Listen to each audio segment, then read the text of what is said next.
Hello student, मैं राहुल कुमार अनंतरा और आप सभी का स्वागत है आपके अपने YouTube channel study and learn में। और आज हम लोग यहाँ पर क्लास 10th के फिजिक्स का जो है चैप्टर नंबर 1 प्रकाश के परावर्तन है ना। यहाँ पर हम लोग क्या पढ़ने वाले हैं? प्रकाश के परावर्तन, ठीक ना। प्रकाश के परावर्तन का इससे पहले हम लोग 2 वीडियो लेक्चर देख चुके हैं। आज हमारा वीडियो लेक्चर नंबर कितना है? 3 है, ठीक ना। तो देखिए, इससे पहले हम लोग पढ़ चुके हैं कि प्रकाश क्या होता है, ठीक ना। क्या पढ़ चुके हैं? इससे पहले हम लोग पढ़े हैं कि प्रकाश जो होता है क्या होता है, ठीक। साथ ही साथ पढ़े थे कि प्रकाश स्रोत क्या होता है, प्रकाश स्रोत क्या होता है।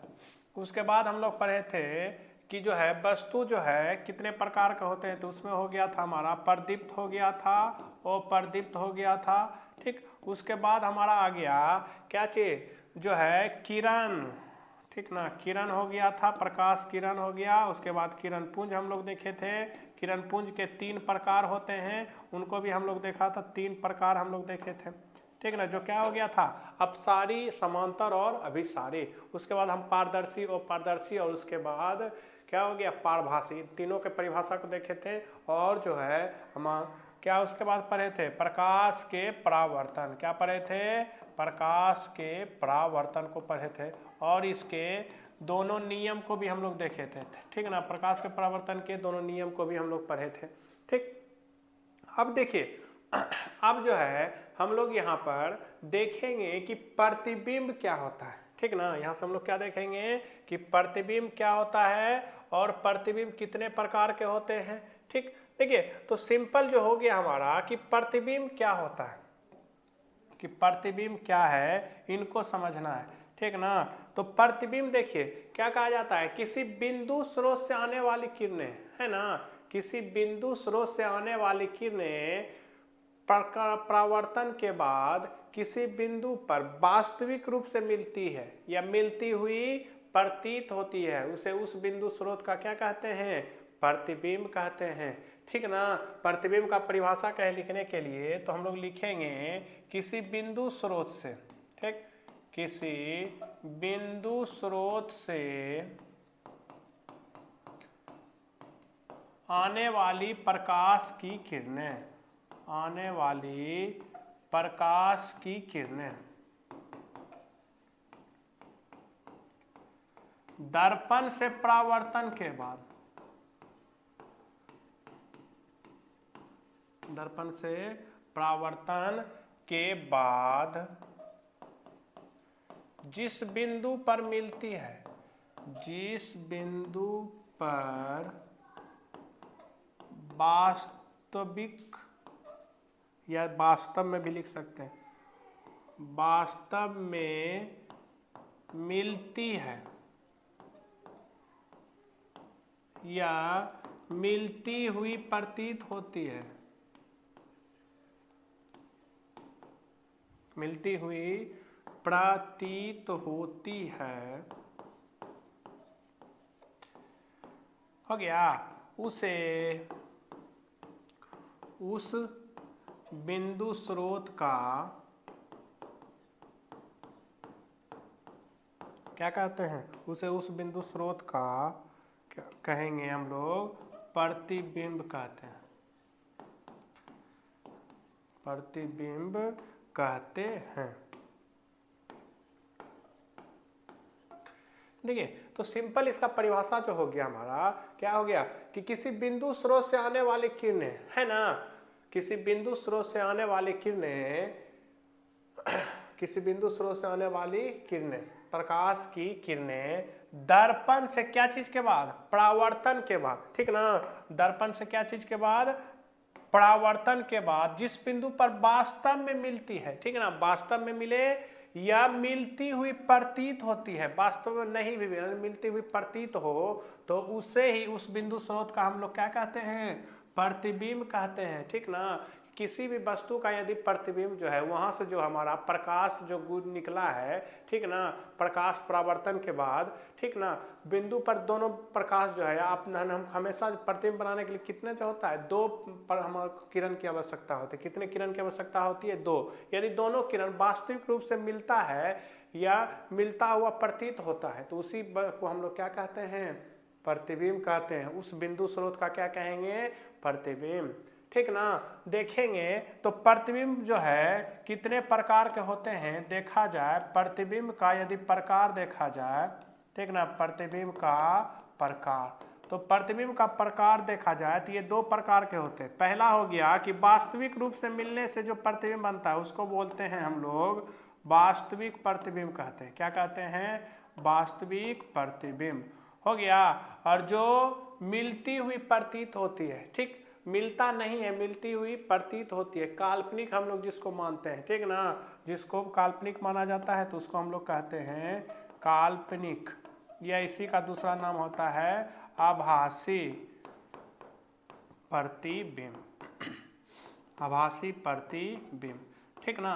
तो देखिए सिंपल हो गया आपका कि किसी बिंदु स्रोत से आने वाली प्रकाश की किरणें दर्पण से जब परावर्तन होगा, परावर्तन के बाद किसी बिंदु पर मिले या मिलता हुआ प्रतीत हो, तो उसी को हम लोग क्या कहेंगे, उस बिंदु स्रोत का प्रतिबिंब कहेंगे। और प्रतिबिंब कितने प्रकार के होते हैं, दो प्रकार के, वास्तविक प्रतिबिंब या काल्पनिक या आभासी प्रतिबिंब। उसी काल्पनिक बोलिए या आभासी बोलिए, दोनों उसको एक बोल सकते हैं। ठीक ना। तो हमारा वास्तविक प्रतिबिंब का यदि परिभाषा देखा जाए और काल्पनिक प्रतिबिंब का परिभाषा देखा जाए तो इसको आपको याद नहीं करना। जैसा हम लोग प्रतिबिंब का परिभाषा दिए थे उसी आधार पर हम लोग वास्तविक और काल्पनिक का भी परिभाषा देंगे। ठीक है ना। देखिए वास्तविक प्रतिबिंब क्या हो गया, यही हो जाएगा कि किसी बिंदु स्रोत से आने वाली प्रकाश की किरणें दर्पण से परावर्तन के बाद जिस बिंदु पर वास्तविक रूप से मिलती है उसे उस बिंदु स्रोत का क्या कहेंगे, वास्तविक प्रतिबिंब कहेंगे। ठीक ना। उसे उस बिंदु स्रोत का क्या कहेंगे, वास्तविक प्रतिबिंब। और काल्पनिक देखा जाए तो किसी बिंदु स्रोत से आने वाली प्रकाश की किरणें दर्पण से परावर्तन के बाद जिस बिंदु पर मिलती हुई प्रतीत होती है, ठीक ना, मिलती नहीं है वास्तविक रूप से, मिलती हुई प्रतीत होती है, उसे उस बिंदु स्रोत का क्या कहेंगे, काल्पनिक या आभासी प्रतिबिंब कहेंगे। है ना। तो सिंपल सा है, जैसा हमारा प्रतिबिंब का परिभाषा है उसी तरह वास्तविक और काल्पनिक का परिभाषा है। ठीक, हम आगे देखते हैं। तो यहाँ से हम लोग देखेंगे कि वास्तविक और काल्पनिक प्रतिबिंब में आपको क्या करना है, अंतर स्पष्ट करना है। ठीक, तो ये हमारा ही हो गया अंतर, दोनों में देखा जाए तो ये हमारा हो गया वास्तविक प्रतिबिंब इधर है, ये हमारा हो गया वास्तविक प्रतिबिंब, और इधर हो गया हमारा काल्पनिक प्रतिबिंब, काल्पनिक प्रतिबिंब। तो देखिए, तो दोनों को यदि कंपेयर किया जाए, दोनों में अंतर किया जाए, तो देखिए पहला पॉइंट हो गया हमारा क्या चीज, कि यहां से जो देखा जाए आपका वास्तविक प्रतिबिंब हो गया ना, तो यहां से परिभाषा देखा जाए इसका, तो क्या हो जाएगा कि बिंदु स्रोत से आने वाली प्रकाश की किरणें दर्पण से परावर्तन के बाद क्या होता है, वास्तविक रूप से मिलती है, उसे ही क्या कहते हैं, वास्तविक प्रतिबिंब। ठीक ना। तो किसी बिंदु स्रोत से आने वाली प्रकाश की किरणें, किसी बिंदु स्रोत से आने वाली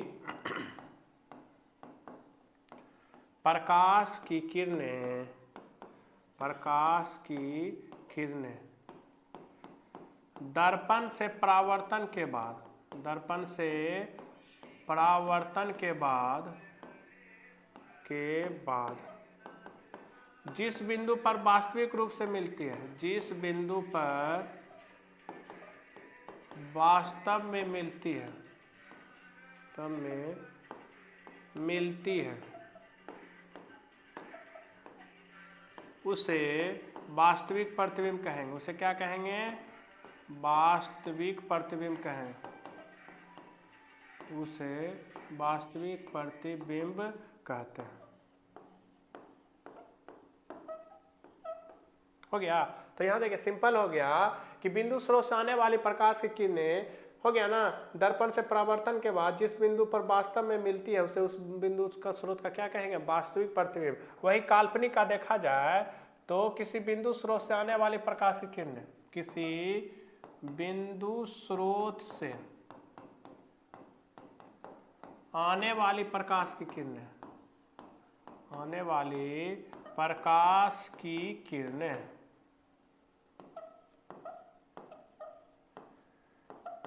दर्पण से परावर्तन के बाद,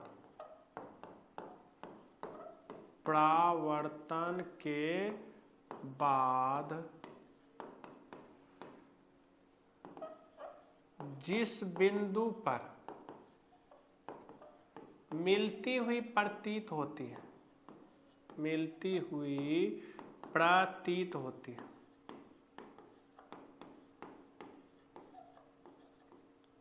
उसे काल्पनिक प्रतिबिंब कहते हैं, उसे काल्पनिक प्रतिबिंब कहते हैं। हो गया।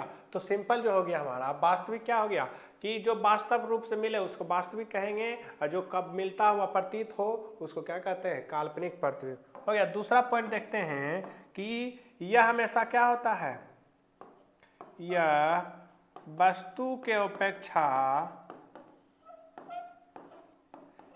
उल्टा होता है। ये हमेशा क्या होता है, वस्तु की अपेक्षा उल्टा होता है। हो गया। काल्पनिक में देखा जाए यह वस्तु के अपेक्षा सीधा होता है, यह वस्तु के अपेक्षा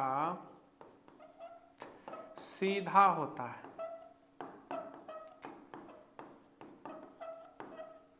हो गया। अगला तीसरा पॉइंट हमारा हो गया क्या चीज, इन्हें पर्दे पर प्राप्त किया जा सकता है। वास्तविक को क्या है, इन्हें पर्दे पर प्राप्त किया जा सकता है, किया जा सकता है।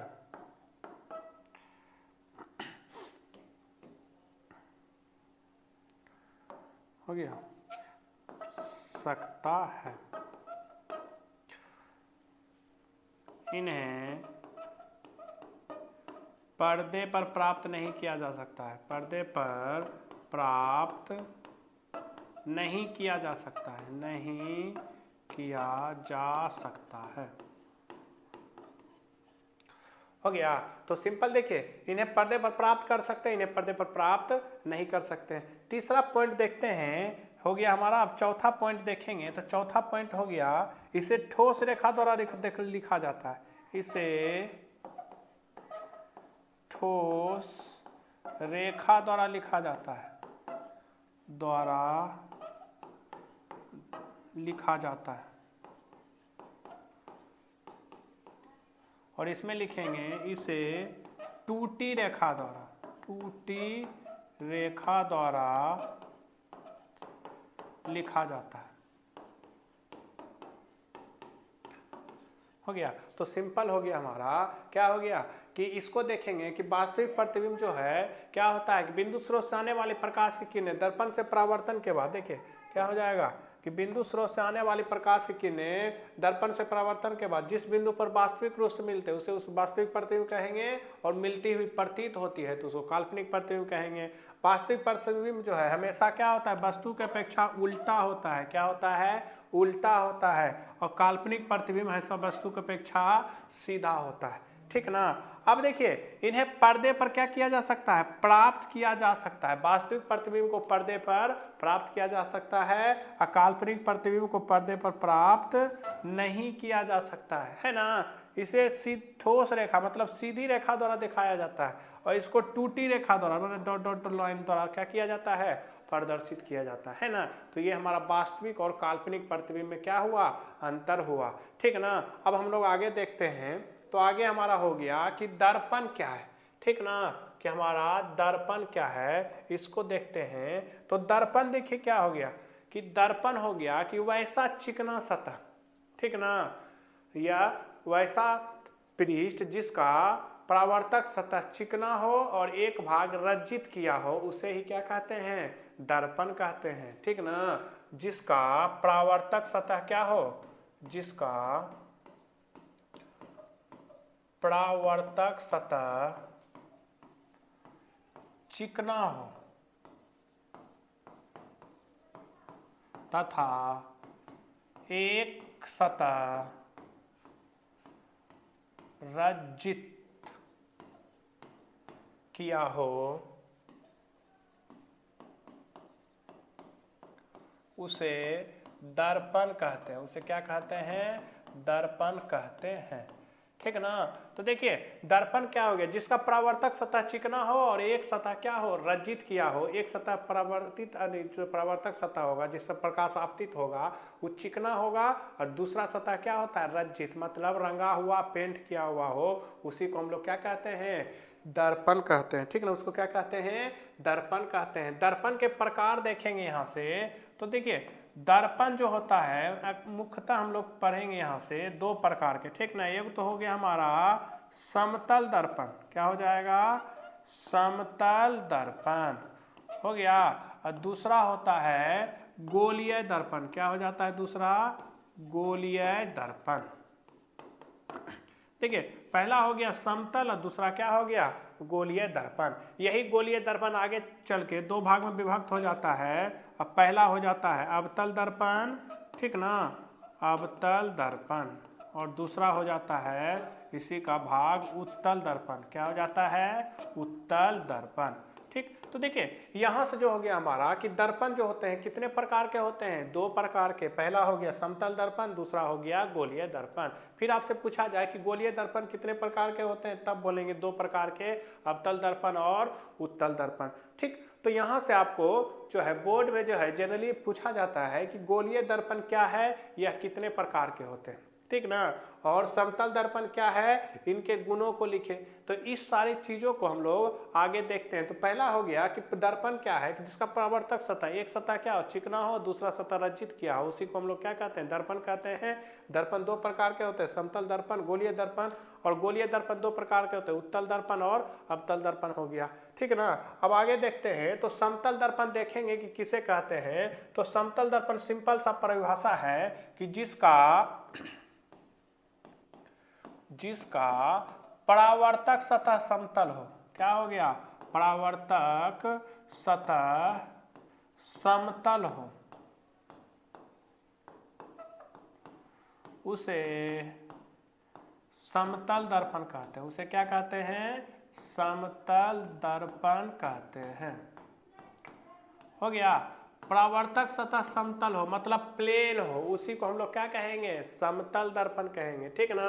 तो इस तरह से जो होता है आपका सतह पूरा प्लेन होना चाहिए, ठीक ना। इस तरह का जो दर्पण होता है, हम लोग घर में जो आईना यूज करते हैं, अपना जो चेहरा देखने में जिस दर्पण का यूज करते हैं, वो हमारा कौन सा दर्पण होता है, समतल दर्पण होता है, ठीक ना। तो जिसका परावर्तक सतह प्लेन हो, समतल हो, ठीक ना, ये वाला जो सतह जिससे प्रकाश आपतित होता है वो कैसा होना चाहिए, समतल होना चाहिए, प्लेन होना चाहिए, बराबर होना चाहिए, ठीक ना। उसी को हम लोग क्या कहते हैं, समतल दर्पण। तो समतल दर्पण का सिंपल परिभाषा, जिसका परावर्तक सतह समतल हो उसी को क्या कहते हैं, समतल दर्पण कहते हैं, ठीक ना। अब आगे हम लोग देखते हैं समतल दर्पण द्वारा बने प्रतिबिंब का बनना, ठीक ना, कि समतल दर्पण द्वारा किस तरह प्रतिबिंब बनता है, इसको देखते हैं हम लोग। तो हम लोग ले लेते हैं यहाँ से, ये हमारा क्या हो गया, समतल दर्पण हो गया, ठीक ना। ये क्या हो गया, समतल दर्पण, जिसका परावर्तक सतह देखिए प्लेन है आपका, हो गया। इसमें हम लोग वस्तु को यहाँ पर पुट कर दिए इस तरह से। देखिए वस्तु को पुट किए हैं। अब देखिए कि जो समतल दर्पण पर हम लोग जानते हैं प्रकाश के परावर्तन का नियम देखेंगे, तो जितना कोण से आता है उसी कोण पर क्या हो जाता है, वापस लौट आता है। ये देखिए लंबवत आ रहा है तो लंबवत क्या हो जाएगा, वापस लौट जाएगा, इसी पथ पर क्या हो जाएगा, वापस लौट जाएगा, हो गया ना।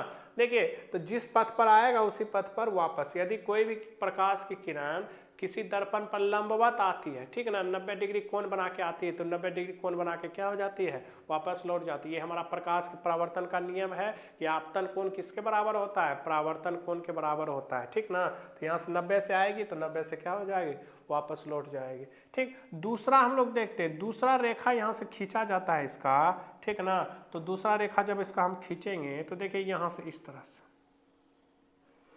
हो गया, और ये प्रकाश के परावर्तन के नियम यहाँ से टकराएगा और इस तरह से यहाँ से क्या हो जाएगा, विचलित हो जाएगा, इस तरह से परावर्तित हो जाएगा, हो गया। तो देखिए ये दोनों किरण, ये देखिए इधर चला गया, दूसरा इधर चल गया, तो वास्तविक रूप से तो मिला नहीं, ठीक है ना। देखिए इस तरह आया, इस तरह से वापस चला गया, इधर जा रहा है और दूसरा किरण इस तरह से निकाले और इस तरह चला सीधा इस तरह से, ठीक है ना। एक जा रहा है इधर, एक जा रहा है इधर, तो दोनों कभी आपस में मिलेगा नहीं, तो इसके वास्तविक प्रतिबिंब तो कभी प्राप्त नहीं होगा। दोनों किरण यदि आपस में मिल जाता तो हमको कैसा प्रतिबिंब प्राप्त होता, वास्तविक। वास्तविक बोले थे ना, वास्तविक रूप से मिलना चाहिए, तो वास्तविक, ठीक ना। अब वास्तविक रूप से नहीं मिला तो अब हम लोग इसका कैसा देखेंगे प्रतिबिंब, काल्पनिक प्रतिबिंब ड्रॉ करेंगे, ठीक है ना। तो देखिए इसको हम लोग थोड़ा सा नीचे खींचते हैं काल्पनिक रूप से, ठीक। देखिए इसका काल्पनिक प्रतिबिंब जब बनाएंगे तो इसको नीचे ड्रॉ करते हैं, तो देखिए इस तरह से हो गया हमारा। अब देखिए जितना बड़ा ई है उतना बड़ा ई भी बनेगा आपका। उसके बाद देखिए इसको जब हम पीछे खींचते हैं, ठीक ना, देखिए इस लाइन को भी जब पीछे खींचेंगे इस तरह से हो गया, तो दोनों कहाँ पर मिल गया, यहाँ पर मिल गया, ठीक है ना। तो देखिए ये वास्तविक रूप से नहीं मिला, लेकिन दोनों क्या हो गया, काल्पनिक रूप से डॉटेड लाइन द्वारा मिला है। डॉटेड लाइन जो होता है टूटी रेखा, हम लोग किसको रिप्रेजेंट करते हैं, काल्पनिक प्रतिबिंब को रिप्रेजेंट करते हैं। अभी थोड़ा देर पहले बताए थे काल्पनिक प्रतिबिंब को टूटी रेखा द्वारा रिप्रेजेंट करते हैं। देखिए इसमें जो है इसका गुण देखेंगे, पहला हो गया, पहला तो देखिए कि इस तरह से आया, इसी तरह से वापस चला गया, ठीक। और दूसरा हो गया प्रकाश के परावर्तन आया, जितना कौन सा आएगा उतना कौन से क्या हो जाता है, वापस लौटता है, ठीक ना। तो आपतन कोण किसके बराबर होगा, परावर्तन कोण के बराबर हो गया। अब देखिए ये दोनों लाइन एक इधर जा रहा है, एक इधर जा रहा है, तो दोनों तो मिला नहीं, तो दोनों लाइन को हम जब पीछे खींचते हैं, ठीक ना, तो इस बिंदु से आता हुआ प्रतीत होता है, ठीक। और यही इसका क्या हो जाएगा, प्रतिबिंब हो जाएगा, क्या हो जाएगा, प्रतिबिंब हो जाएगा, ठीक है ना। तो ये हमारा ऑब्जेक्ट हो गया, ठीक, और ये इसका क्या हो गया, इमेज हो गया, ठीक। आप देखिए इसमें गुण हम देखा जाए तो जितना बड़ा वस्तु होगा, ठीक ना, जितना आकार का वस्तु होगा उतने ही आकार का क्या होगा, हमको प्रतिबिंब प्राप्त होगा, ठीक ना। इसका गुण देखा जाए, गुण लिखे यदि हम लोग, ठीक ना, तो क्या होगा, तो पहला गुण तो होगा प्रतिबिंब कैसा, टूटी रेखा द्वारा मिला है ना, तो पहला गुण इसका लिखा जाए तो कैसा प्रतिबिंब होगा, काल्पनिक होगा, क्या होगा, काल्पनिक। और जो काल्पनिक होता है वो वस्तु की अपेक्षा हमेशा क्या होता है, सीधा होता है, ठीक ना। जो काल्पनिक होगा वस्तु की अपेक्षा हमेशा क्या होगा, सीधा। तो इसका प्रतिबिंब कैसा प्राप्त होगा, सीधा प्राप्त होगा, ठीक ना। अब देखिए तो सीधा हो गया। तीसरा बिंदु देखते हैं कि तीसरा पॉइंट हम लोग इसका देखा जाए तो क्या होगा, तो तीसरा हो गया कि दर्पण से आगे जितना वस्तु होगा उतना पीछे क्या होगा, प्रतिबिंब हो गया, ठीक ना। मतलब वस्तु दूरी क्या होगा, बराबर होगा किसके, प्रतिबिंब दूरी के। दोनों एक दूसरे के क्या हो जाएगा, प्रतिबिंब दूरी तथा वस्तु दूरी एक दूसरे के क्या होगा, बराबर होगा, ठीक ना। अब जो है चौथा पॉइंट देखा जाए तो यहाँ से क्या हो गया हमारा देखिए आकार में बोले तो वस्तु का आकार और प्रतिबिंब का आकार दोनों क्या होगा, बराबर होगा। वस्तु का आकार प्रतिबिंब के आकार के बराबर होगा, प्रतिबिंब के आकार के बराबर होगा, के बराबर होगा,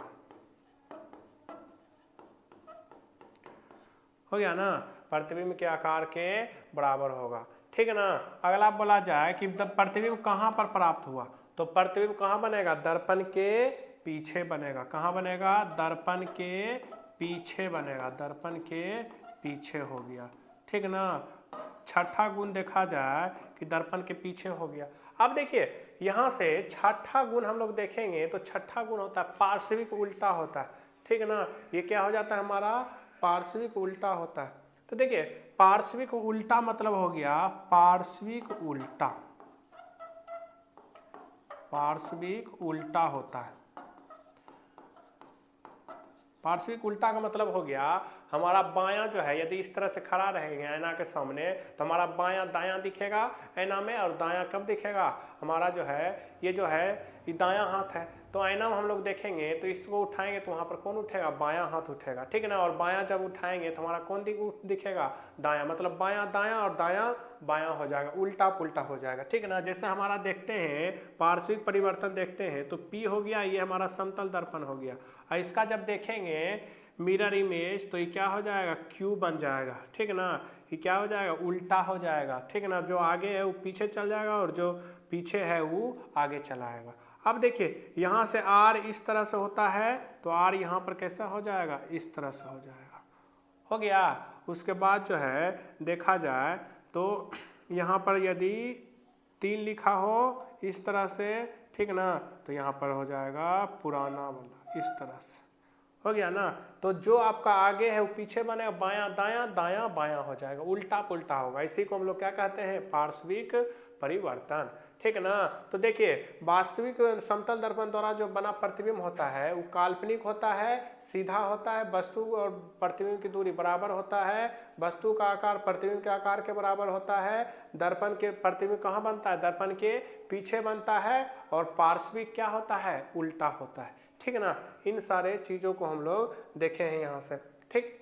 अब आगे देखते हैं, तो आगे हमारा हो गया कि समतल दर्पण द्वारा बने प्रतिबिंब का गुण, तो गुण तो हम लोग बता दिए हैं। अब हम लोग देखते हैं गोलीय दर्पण, ठीक ना, कि गोलीय दर्पण क्या होता है। तो गोलीय दर्पण देखेंगे तो गोलीय दर्पण क्या होता है, देखिए समतल दर्पण हो गया कि जिसका परावर्तक सतह समतल हो, गोलीय दर्पण क्या हो गया, जिसका परावर्तक सतह, जिसका परावर्तक सतह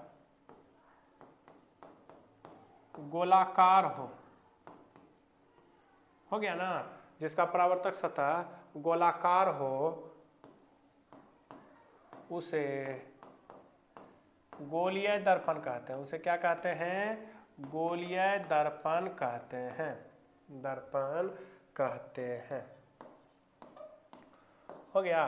तो जिसका परावर्तक सतह गोलाकार होगा उसको हम लोग क्या कहेंगे, गोलीय दर्पण कहेंगे। क्या कहेंगे, गोलीय दर्पण कहेंगे, ठीक है ना। तो देखिए गोलीय दर्पण में जो हो जाता है, इसका यदि चित्र बनाया जाए तो इस तरह से हमारा कोई गोला हो गया, ठीक है ना। अब देखिए इसका जो एक केंद्र हो जाएगा, इसमें दो गो चीज होता है, ठीक है ना, कि गोलीय दर्पण का ये जो होता है मध्य बिंदु जो होता है, जो केंद्र होता है, जिसको सी द्वारा सूचित करते हैं, सेंटर हो गया ना, इसको हम लोग बोलते हैं वक्रता केंद्र कहते हैं। इन सारी चीज़ों को देखिए ध्यान से, वक्रता केंद्र हो गया हमारा, ठीक ना। देखिए गोलीय दर्पण जो होता है, जिस गोले का हिस्सा होता है उसके केंद्र को हम लोग क्या कहते हैं, वक्रता केंद्र कहते हैं। उसके केंद्र को क्या कहते हैं, वक्रता केंद्र कहते हैं, ठीक है ना। अब गोलीय दर्पण जिस गोले का हिस्सा होता है उसके त्रिज्या को, ठीक है ना, जिसको हम लोग आर द्वारा सूचित करते हैं, उसको क्या बोलते हैं, वक्रता त्रिज्या। क्या बोलते हैं, वक्रता त्रिज्या, हो गया।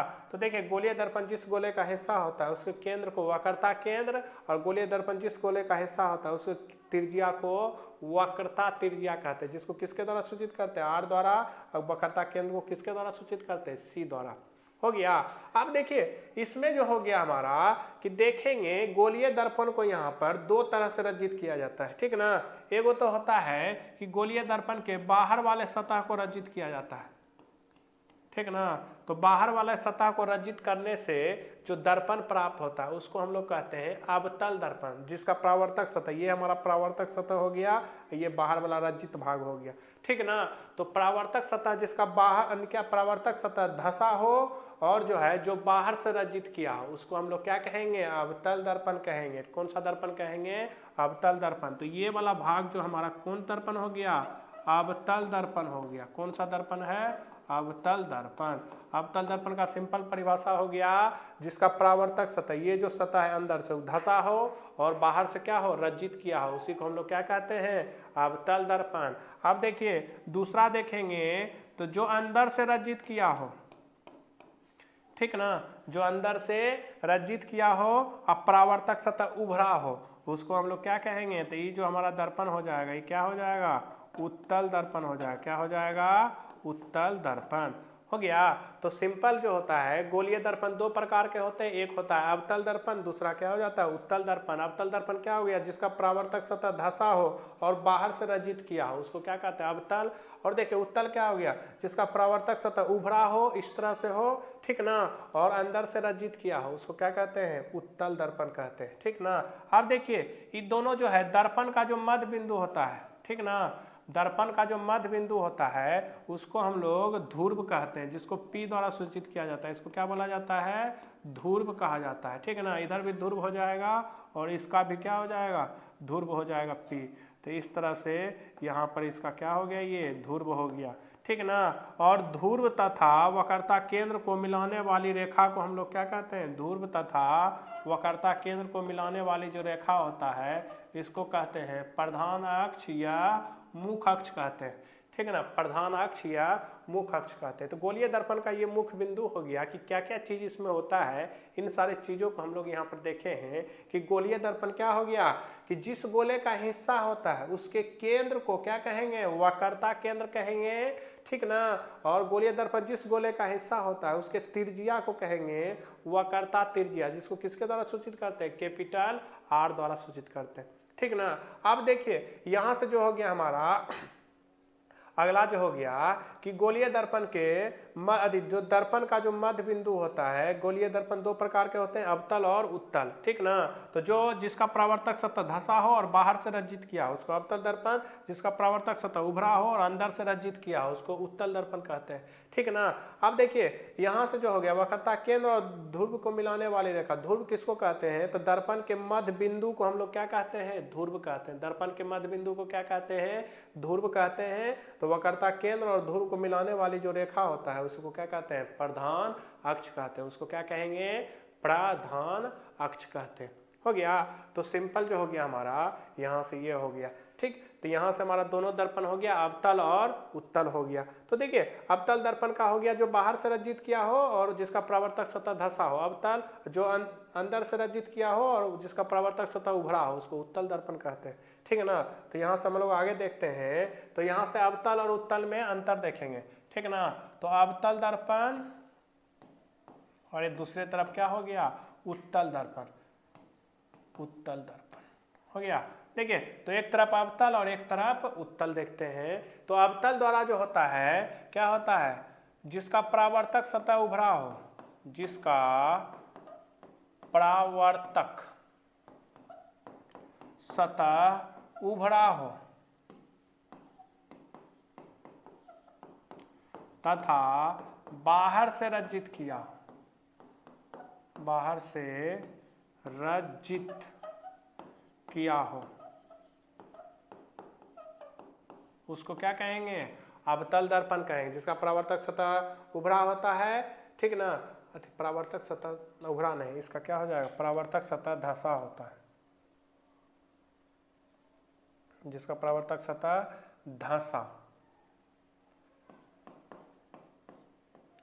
धंसा हो तथा बाहर से रज्जित किया हो उसी को क्या कहेंगे, अवतल दर्पण। इसका देखेंगे तो जिसका परावर्तक सतह, जिसका परावर्तक सतह उभरा हो तथा बाहर से रज्जित किया हो तथा अंदर से रज्जित किया हो, ठीक ना। तथा क्या हो गया, अंदर से रज्जित किया हो उसे क्या कहेंगे, उसे कहेंगे हम लोग क्या चाहिए, उत्तल दर्पण। देखिए जो अंदर से जिसका प्रवर्तक सतह धंसा हो और बाहर से रजित किया उसको अवतल दर्पण कहेंगे, ठीक ना। और जो क्या हो गया, जो उसका प्रवर्तक सतह उभरा हो और बाहर से रजित किया, जो अंदर से रजित किया उसको क्या कहेंगे, उत्तल दर्पण हो गया। दूसरा पॉइंट इसका देखेंगे तो इसके द्वारा जो प्रतिबिंब बनता है, ठीक ना।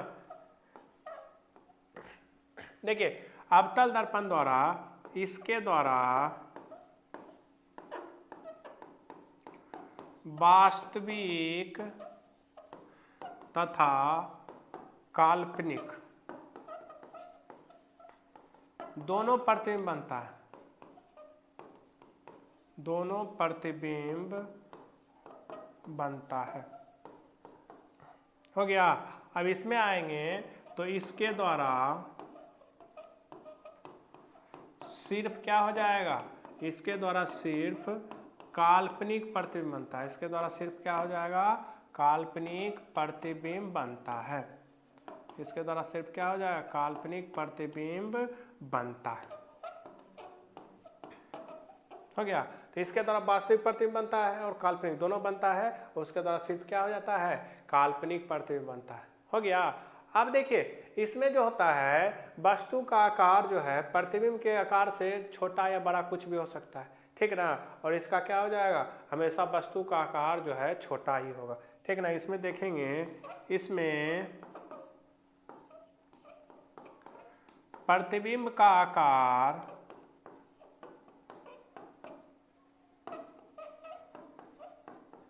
वस्तु से छोटा या बड़ा हो सकता है, बड़ा हो सकता है। हो गया ना। इसके द्वारा सिर्फ छोटा प्रतिबिंब बनता है। कैसा बनता है? छोटा प्रतिबिंब बनता है।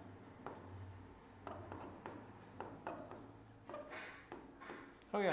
तो सिंपल जो हो गया हमारा, यहाँ से क्या हो गया, इसके द्वारा जो प्रतिबिंब बनता है वस्तु के आकार से छोटा या बड़ा दोनों होगा, और इसके द्वारा जो प्रतिबिंब बनेगा वस्तु से हमेशा क्या हो जाएगा, छोटा होगा। ठीक ना। तो देखिए ये हमारा हो गया अवतल दर्पण, ये हमारा उत्तल दर्पण। तो अवतल दर्पण जो हो गया जिसका परावर्तक सतह धंसा हो और बाहर से रंजित किया होता है उसको कहते हैं अवतल।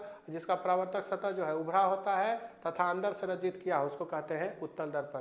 देखिए इसका जो होता है यह वास्तविक और काल्पनिक दोनों प्रतिबिंब बनाता है, और ये जो है सिर्फ कैसा प्रतिबिंब बनाता है, काल्पनिक प्रतिबिंब बनाता है। इसके द्वारा जो प्रतिबिंब बनता है उसमें उसका आकार जो है वस्तु के आकार के बड़ा छोटा या वस्तु से बड़ा होता है, और इसके द्वारा जो प्रतिबिंब बनेगा वो हमेशा क्या होगा, वस्तु से छोटा होगा। तो ये हमारा क्या हो गया, अवतल और उत्तल दर्पण में अंतर हो गया। अगला हम लोग देखेंगे तो अगला हमारा हो गया कि गोलीय दर्पण से संबंधित मुख्य बिंदु तो हम लोग बता चुके हैं। अब हमारा हो गया फोकस। हो गया ना। तो फोकस जो है इसका सिंपल परिभाषा है कि जो है प्रधान अक्ष के समांतर, प्रधान अक्ष के समांतर आने वाली किरणें, समांतर आने वाली किरणें दर्पण से परावर्तन के बाद, परावर्तन के बाद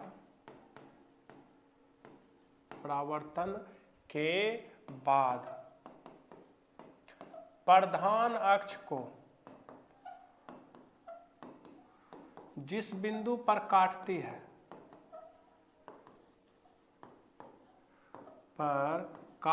है, यह जहां से आती हुई प्रतीत होती है, जहां से आती हुई प्रतीत होती है उसे फोकस कहते हैं। उसे क्या कहते हैं, फोकस कहते हैं।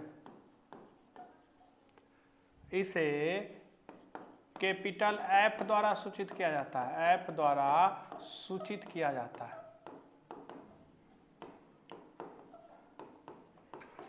हो गया। तो सिंपल जो हो गया हमारा कि फोकस क्या हुआ कि मुख्य अक्ष से समांतर, ये हमारा जो है अवतल दर्पण ले लेते हैं। हो गया। और अवतल दर्पण जो हो गया ये हमारा हो गया, ये हमारा ध्रुव हो गया, ये हमारा हो गया प्रधान अक्ष। अब देखिए मुख्य अक्ष से समांतर जो किरणें आएंगी दर्पण से परावर्तन के बाद जिस बिंदु पर प्रधान अक्ष को काटती है उसी को हम लोग क्या कहते हैं, फोकस कहते हैं। तो मुख्य अक्ष से समांतर आने वाले किरणें दर्पण से परावर्तन के बाद मुख्य अक्ष को जिस बिंदु पर काटती है, ठीक है ना, उसको हम लोग क्या कहते हैं, फोकस कहते हैं। यही हमारा उत्तल दर्पण होता। ठीक, देखिए उत्तल दर्पण इस तरह से। अब देखिए इसमें मुख्य अक्ष से समांतर आए किरण इस तरह से परावर्तित हो जाएगा, और देखिए ये मुख्य अक्ष को नहीं काटी थी, यहाँ पर क्या होगा, काटती हुई जिस बिंदु से आता हुआ प्रतीत होगा उसी को हम लोग क्या कहते हैं, फोकस कहते हैं। तो जिस बिंदु से आता हुआ प्रतीत हो रहा है उसको हम लोग क्या कहेंगे, फोकस कहेंगे। तो ये अब तक उत्तल दर्पण के लिए हुआ और अवतल दर्पण के परिभाषा ये हुआ। ठीक है ना। तो अवतल दर्पण के लिए परिभाषा पूछता है, कभी उत्तल के लिए भी पूछता है। तो आपको जैसा बोलेगा कि उसका लिख सकते हैं कि मुख्य अक्ष से समांतर आने वाले किरणें दर्पण से परावर्तन के बाद प्रधान अक्ष जिस बिंदु पर काटती है उसको उस बिंदु का क्या कहते हैं, फोकस कहते हैं। अब मुख्य अक्ष से समांतर आने वाले किरणें दर्पण से परावर्तन के बाद जिस बिंदु से आती हुई प्रतीत होती है उस बिंदु को हम लोग क्या कहते हैं, फोकस कहते हैं। ठीक है ना। तो इस तरह से जो हो गया हमारा ये अवतल दर्पण के लिए परिभाषा, ये हमारा क्या हो गया, उत्तल दर्पण के लिए परिभाषा हो गया। ठीक है ना। अब फोकस दूरी जो हो जाता है, फोकस दूरी सिंपल परिभाषा है। फोकस दूरी क्या हो गया, फोकस तथा ध्रुव के बीच की दूरी को क्या कहते हैं, फोकस दूरी। इसको किसके द्वारा सूचित किया जाता है, स्मॉल एफ के द्वारा। ठीक है ना। फोकस तथा ये हमारा ध्रुव हो गया, फोकस तथा ध्रुव के बीच जो दूरी होता है उसी को हम लोग क्या कहते हैं, फोकस दूरी। इसे किसके द्वारा सूचित किया जाता है, स्मॉल एफ द्वारा। ठीक ना। तो आज जो है हमारा ये हो गया फोकस दूरी। अब हम लोग यहाँ से जो पढ़े हैं उससे रिलेटेड कुछ क्वेश्चंस को देखते हैं। ठीक ना। तो देखिए उससे रिलेटेड कुछ क्वेश्चंस को देखेंगे तो पहला हमारा हो गया कि समतल दर्पण द्वारा बना प्रतिबिंब होता है। पहला हो गया वास्तविक, काल्पनिक, दोनों, इनमें से कोई नहीं। तो समतल दर्पण द्वारा कैसा प्रतिबिंब बनता है? काल्पनिक और वस्तु के बराबर और सीधा होता है, ठीक है ना। जो हमारा हो गया यहाँ पर देखिए, हम लोग जो है समतल और अवतल दर्पण का हमारा जो है अवतल को देखते हैं। अवतल दर्पण और उत्तल दर्पण दोनों का उपयोग देखा जाए, ठीक ना, तो उपयोग जो हो जाएगा हमारा मुख्य रूप से हम लोग जो है याद रखेंगे उत्तल दर्पण का। उत्तल दर्पण का जो है मुख्य रूप से यूज होता है साइड मिरर, जो पीछे गाड़ियों के वाहन में जो है पीछे देखने में जो यूज करते हैं, जिसको हम लोग पश्च दर्पण भी कहते हैं, ठीक ना। तो साइड मिरर में यूज करते हैं। दूसरा हो जाता है हमारा गली में स्ट्रीट लाइट के रूप में, ठीक है ना, स्ट्रीट लाइट के रूप में।